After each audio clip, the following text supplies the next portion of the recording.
Oi gente, tudo bem? Então, hoje eu vim explicar o meu sumiço e por que eu vou voltar. Gente, esse ano eu sumi demais, sumi muito. E aí é porque eu não conseguia, não tinha tempo. E porque eu tinha que me dedicar aos estudos e eu tinha que aprender um pouco a ficar fora de tela. Porque ano passado eu não estudava direito. Tipo, eu passei de ano, mas eu passei porque eu nem estudava, eu sabia matemática. E esse ano eu tive que ralar, eu aprendi muitas coisas, eu aprendi a estudar realmente. E isso, gente, é uma coisa muito bom para qualquer pessoa. E você aprender a estudar, você aprender a gostar de coisas novas, você mudar a sua personalidade, sua pessoa, sua ação, sua ação ruim, né?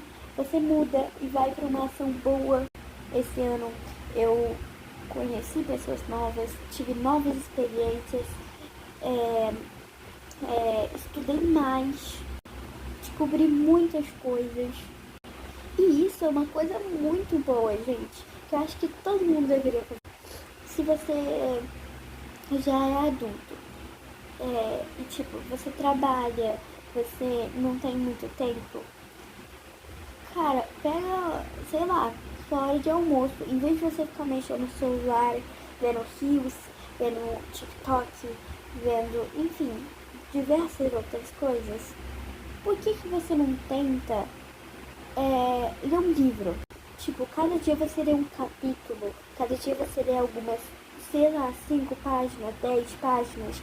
Tira, sei lá, 10 minutinhos do seu dia pra ler, você não tem tempo? Entendeu, gente? Sei lá, vai fazer um curso de alguma outra coisa pra você tentar descobrir outras coisas, porque nessa vida é muito curta. Então, se você, ficar acumulando coisa pra fazer, você não vive. Então, tenta antecipar essas coisas pra você conseguir fazer mais.